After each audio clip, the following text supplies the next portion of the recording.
Let's start chapter 5 AP class 10th। अब AP arithmetic progression, ये इसे हम एपी बोलते हैं। ये होता क्या है? सबसे पहले हमारे माइंड में ये क्वेश्चन आता है। ये एक ऐसी सीक्वेंस होती है जिसमें हमें कॉमन डिफरेंस होना चाहिए, कांस्टेंट डिफरेंस होना चाहिए। कांस्टेंट डिफरेंट होता क्या है? ये कांस्टेंट डिफरेंस मतलब पूरी सीरीज के अंदर जो डिफरेंस है वो सेम हो।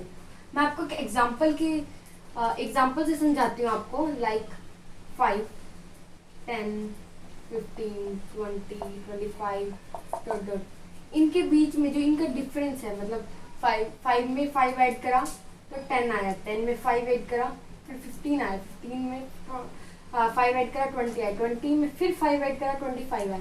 जिनका ये डिफरेंस है वो कितना है? 5। पूरा 5 ही चल रहा है, यहाँ पे कहीं चेंज नहीं हुआ। ये नहीं कि 1 2 3, एक ही है कांस्टेंट, मतलब सेम। जो इनका डिफरेंस है बिल्कुल सेम है। अगर उस सीरीज का जो डिफरेंस है वो बिल्कुल सेम होगा तो हम कह सकते हैं वो सीरीज एक एपी में है। जैसे कि कई सीरीज में आपको बताऊं, ये 1 का स्क्वायर, 2 का स्क्वायर, 3 का स्क्वायर डॉट डॉट डॉट। इसका चेक करते हैं ये एपी में है या नहीं है। हमें ऐसे करना 1, 2 का 4, 9। इसमें क्या ऐड करेंगे? 4 में से 1 गया 3, मतलब 3 ऐड करेंगे। हम कैसे निकालते हैं? ये वाली टर्म में से आगे वाली टर्म माइनस करते हैं, पिछली वाली में से अगली वाली टर्म माइनस करते हैं, लगातार वाली टर्म। इसमें 5 ऐड करेंगे तब 9 आएगा। मतलब ये अलग अलग है ना, 3 और 5 सेम नहीं चला तो ये एपी में नहीं है। आपको डे टू डे एग्जाम्पल्स में भी ऐसे कहीं मिल जाएंगे। लाइक छल्ली होती है, छल्ली के दाने भी कुछ एपी में होते हैं। और लेटर होती है ऐसे वाली, जो इसकी यहाँ पे ये डिस्टेंस होता है, ये भी एपी में होता है। जैसे कि यहाँ पे 20 हो गया, 16 हो गया, यहाँ 12 हो गया या 8 हो गया, ऐसे इनका डिस्टेंस भी एपी में होता है। 4 का डिफरेंस है ना हर जगह, तो ये भी एपी में होता है। और सनफ्लावर्स की पेटल भी एपी में होती हैं। ऐसे बहुत सारे हमें एग्जाम्पल्स मिल जाएंगे। अब हम इसकी कुछ टर्म्स की बात कर लेते हैं, मेन एग्जाम्पल्स।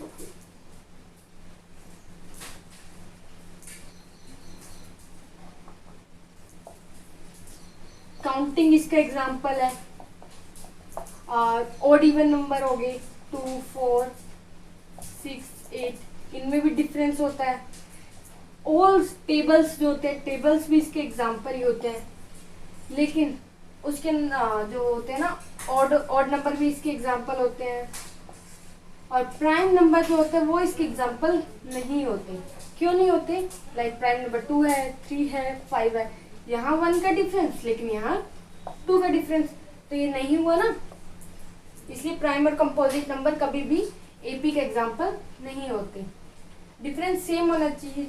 एक मैं आपको दिखा देती हूँ। 5 देखते हैं, चलो 5 देखते हैं। 5, 8, 11, 14, ऐसी 6, 7 छोड़ा 8 आया, 9, 10 छोड़ा 11 आया, 12, 13 छोड़ा 14 आया। मतलब 2 का 3 का डिफरेंस है ना। 8 में से 5 गए 3, 11 में से 8 गया 3, 14 में से 11 गए 3 का डिफरेंस, कांस्टेंट डिफरेंस है। तो क्या है ये एपी में? जिसकी फर्स्ट वाली टर्म होगी ना, ये वाली फर्स्ट, जहां से ये स्टार्ट हो रही है, तो हम इसे फर्स्ट टर्म कहते हैं। इसे कहते हैं ए से हम फर्स्ट टर्म को डिनोट करेंगे। जिनके बीच के डिस्टेंस मैंने बताया था ना 3, 8 में से 5 माइनस करा, इसे हम डी कहते हैं, कॉमन डिफरेंस।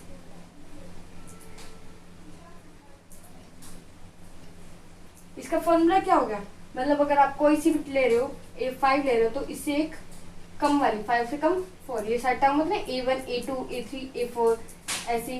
जैसे कम वाली A2 में से A1 गया, A3 में से A2 गया, ऐसे। मतलब जितनी भी आप टर्म ले रहे हो, एंड मतलब कोई सी भी नंबर ऑफ टर्म, जो सी भी आप नंबर ऑफ टर्म ले रहे हो, उसमें से हमें एक कम वाली माइनस करेंगे तो हमारा क्या निकल जाएगा? डी। ये इसका हो गया फॉर्मूला, जो हमने अभी समझ लिया। ठीक है। एन होती है, एन लास्ट टर्म होती है।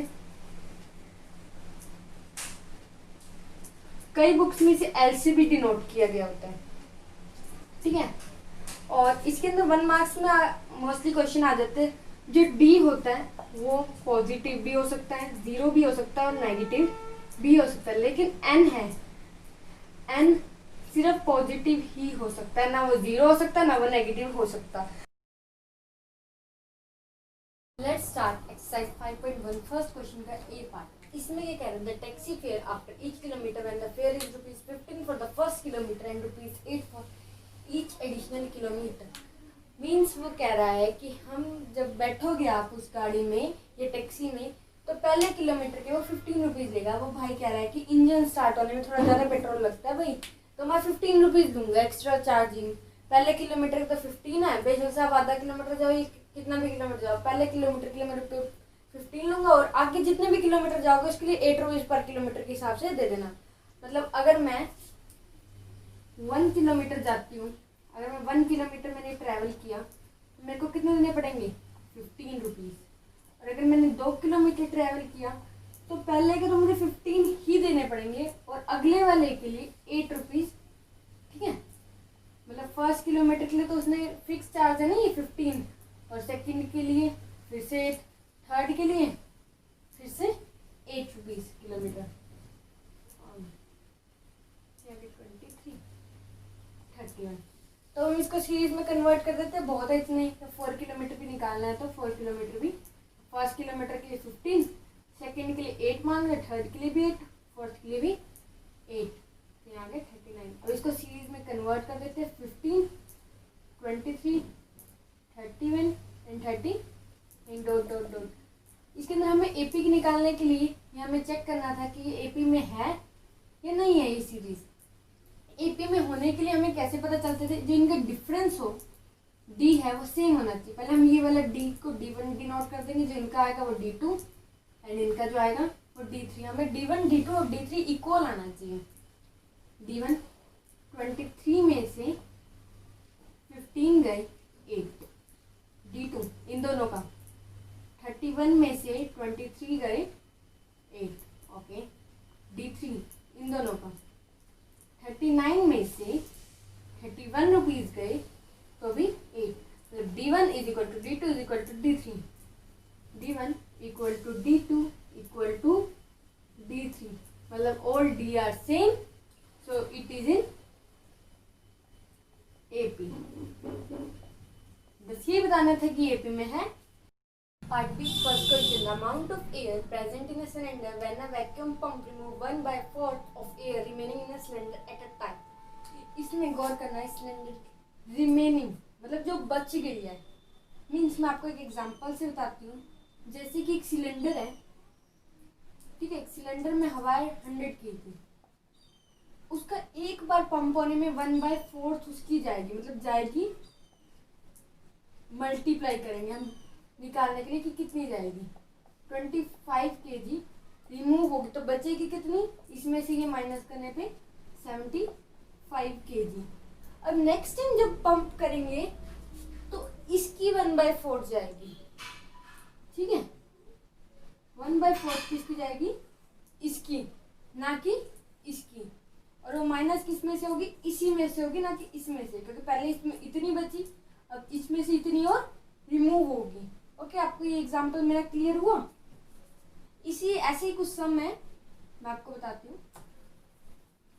अब इसके अंदर हमें दे नहीं रखी कि कितनी एयर है, तो हमने लेट कर ली total air, let total air in cylinder कितनी है? x kg है, ठीक है। तो रिमूव और आफ्टर फर्स्ट पंप कितनी बचेगी इसके अंदर?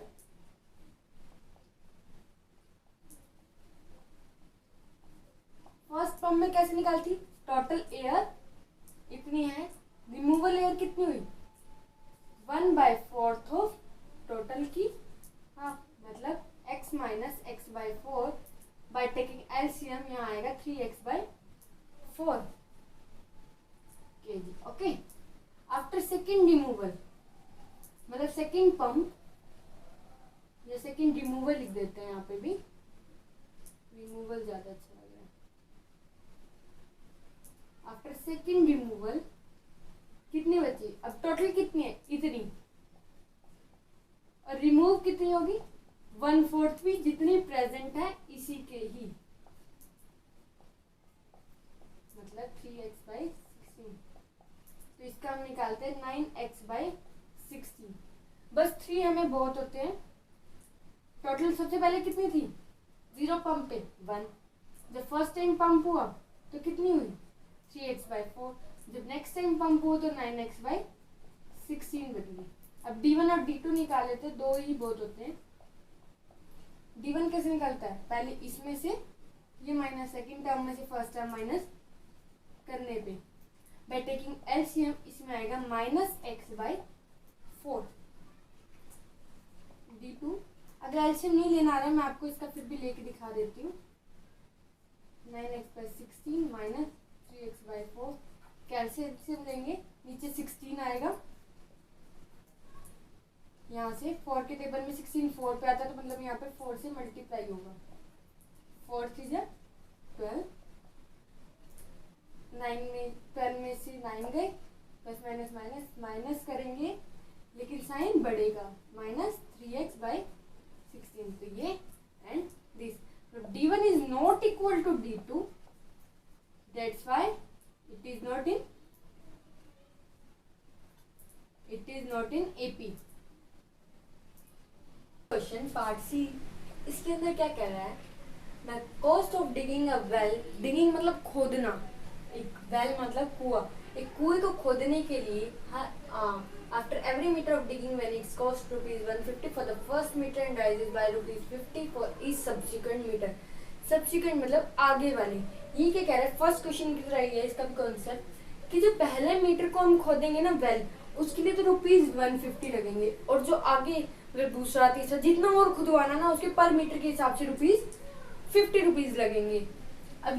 अब हमने लगा लो कि हमने 1 मीटर खुदवाना है, ठीक है, समझ में। अगर पहले मीटर, जो पहले वाला मीटर है ऊपर से नीचे की खुदाई के लिए, वो ₹150 लगेगा। आगे 2 मीटर, दूसरे मीटर के लिए ₹50, तीसरे के लिए आगे और ₹50, ऐसे हम ऐड करते जाएंगे।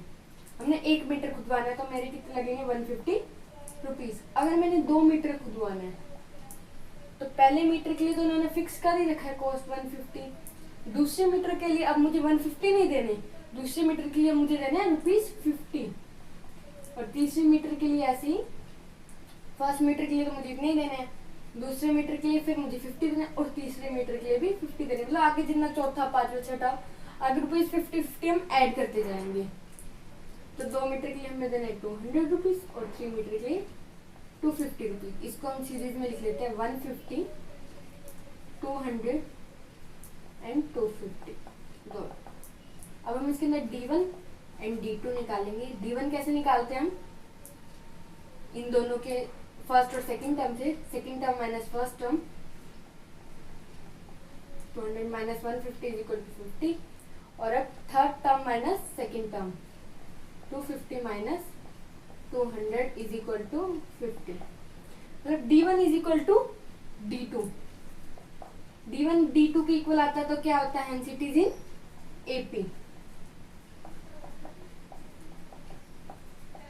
फर्स्ट क्वेश्चन डी पार्ट, इसमें क्या कहता है, the amount of money in the account every year when ₹10,000 is deposited at compound interest at 8% per annum.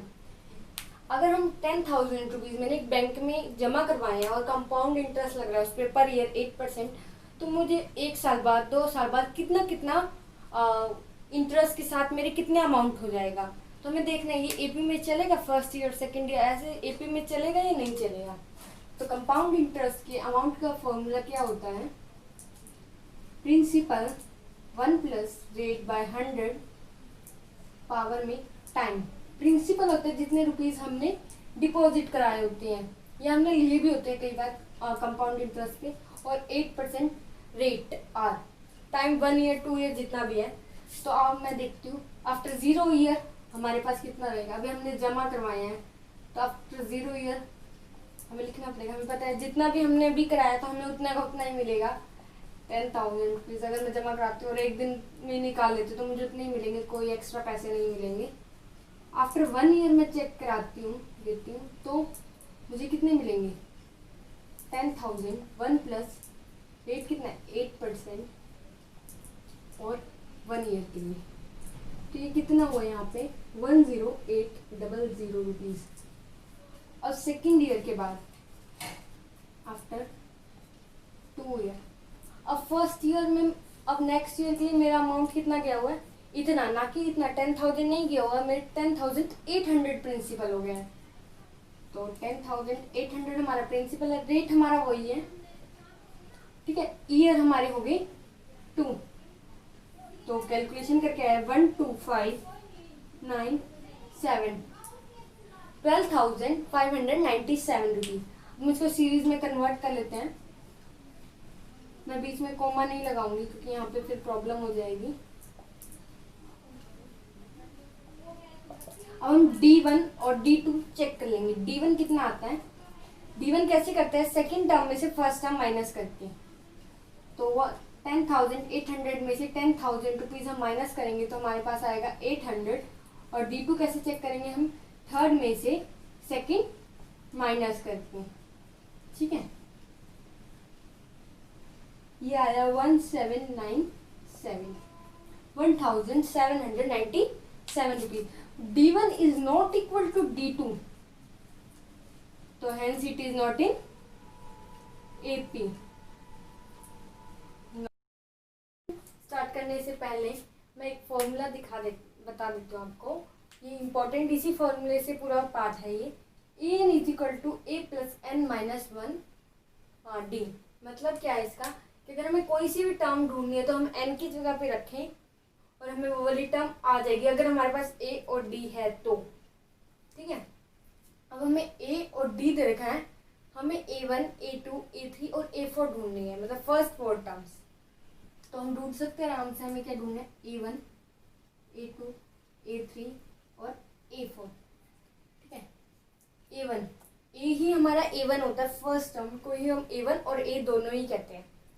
तो a1 क्या हो गया हमारा 10 हो गया, हम यहाँ पे a1 भी लिख देते हैं। a2, अगर मैं इसको इससे कंपेयर करूँ दोनों को, तो n की जगह पे यहाँ क्या आ रहा है 2, मतलब n हमारा कितना हो गया इसके लिए 2। तो a2 कितना हो गया, a कितना है 10, n की जगह पे मैं 2 लिखती हूँ -1 और d हमारा दे रखा है 10। तो a2 हो गया 10 प्लस 2 माइनस 1, 1 इंटू 10, 10, 20। a3, इसके अंदर अब हम कंपेयर करें तो n की जगह पे 3 आ रहा, तो हम n कितना ले लेंगे 3। a की जगह पे मैंने फिर से 10 लिखा, n की जगह पे मैंने 3 लिखा, -1, d हमारा फिर से 10, 10 plus 2 into 10 equal to 30। a4, अब हम कंपेयर करेंगे तो हमारे n की जगह पे कितना आ रहा है 4।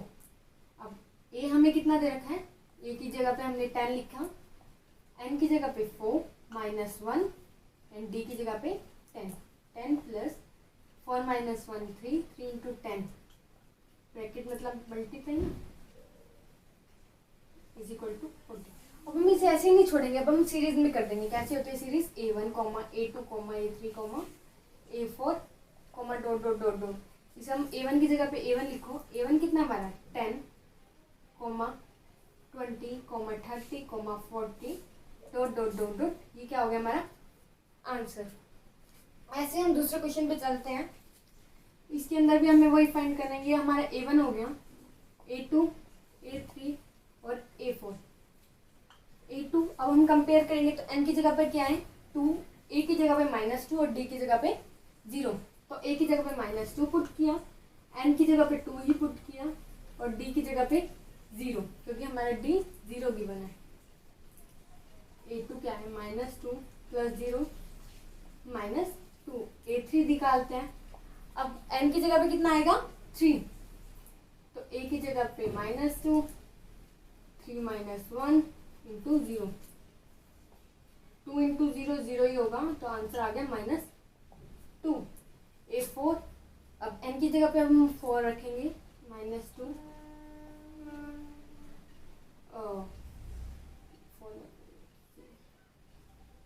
Plus 0 is equal to -2। फिर सब हम ऐसी सीरीज में लगाएंगे। सबसे पहले a1 -2, फिर a2 -2, a3 भी -2 एंड a4 भी -2। इस क्वेश्चन में बोर्ड के साथ कुछ एडिशन हो जाता है। सबसे पहले ये लिखेंगे, हमें गिवन होगा a is equal to -2 and d is equal to 0। If it is an AP then find the first 4 term of AP। मतलब अगर ये AP है तो इसकी फर्स्ट फोर टर्म्स हमें बतानी है। तो अब हम बच्चे सोचते हैं डी जीरो नहीं हो सकता, वो बहुत कंफ्यूज होता है। एन जीरो नहीं हो सकता, लेकिन डी माइनस भी हो सकता है, नेगेटिव, पॉजिटिव एंड जीरो, मतलब ये एक एपी है। थर्ड फोर्थ पार्ट, इसके अंदर भी हमें सेम ही है। फर्स्ट A1 दे रखा है, A2, A3 एंड A4 हमें फाइंड करना है। अब इसी फॉर्मूले से हमें A2 निकालना है, तो हम कंपेयर करेंगे इसको और इसकी लेफ्ट हैंड साइड को। n के कितने के इक्वल आ गया हमारा कंपेयर करने के बाद? 2, मतलब A है, n की जगह पे क्या लिखा हो? 2। सेम फॉर्मूला, A की जगह पे मैंने लिखा 4, हमें गिवन था, प्लस n की जगह पे हमें पता चल गया 2 -1 एंड d की जगह पे -3। 4 + 1 इंटू -3। इसके अंदर कई बच्चे क्या करते हैं, 5 इंटू -3 -15। ये बिल्कुल ही गलत हो जाता है। हमें क्या करना है, पहले मल्टीप्लाई, बोर्ड मास के रूल से पहले हमें मल्टीप्लाई करनी है, देन हमें प्लस करना है। 4 प्लस -3 आया आंसर 1, A2। A3 अब हम कंपेयर करेंगे इसको और इसको, तो n हमारा आता है 3। इस हिसाब से A की जगह पे मैं लिखूंगी 4 प्लस n की जगह पे 3 -1, d की जगह पे -3। 4 + 2 into -3 plus minus minus 4 - 6 -2। A4 भी सेम तरीके से निकालेंगे। A प्लस n कितना आया, 4 -1 और d -3 है। 4 + 3 into -3 is equal to 4 - 9 is equal to -5। अब हम इसको पैटर्न में लिखते हैं। सबसे पहले A1 आता है, A1 क्या आया 4, A2 1, then -2, then -5, then dot dot dot and answer. अब नेक्स्ट क्वेश्चन पे चलते हैं, फोर्थ क्वेश्चन। इसके अंदर भी same formula, A2, A3 and A4 find करना है हमें। A2 के लिए सबसे पहले कंपेयर करेंगे। n कितना आया 2, A कितना है हमारा -1 प्लस n कितना है 2 -1 ब्रैकेट, d कितना है -1/2।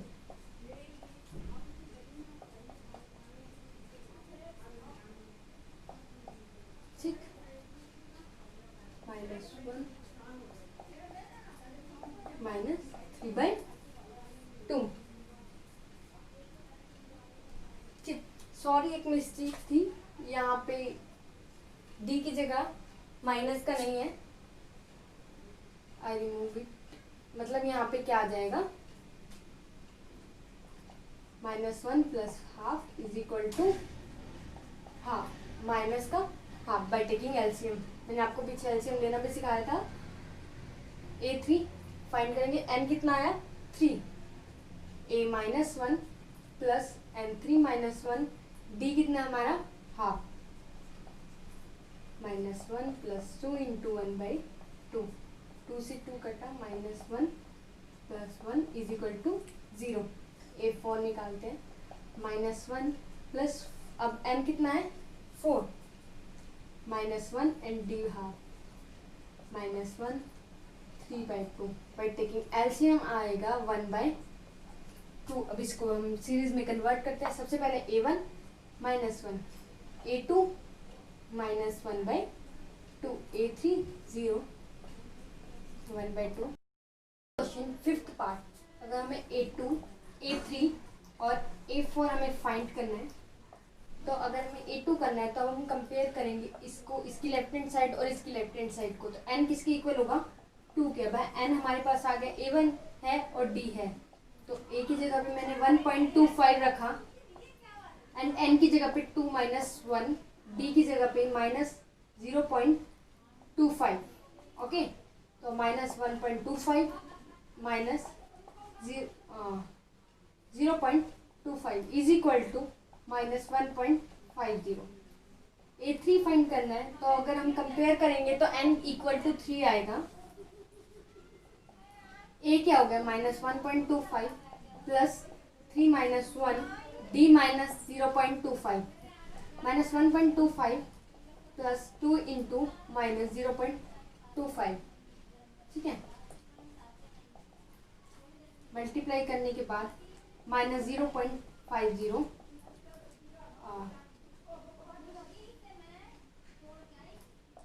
-1.75। A4 आएगा, अगर हम कंपेयर करेंगे तो n आया 4 equal to 1.25 plus 4 minus 1 D है -0.25 -1.25 into 3 into -0.25 equal to -0.75 equal to -2।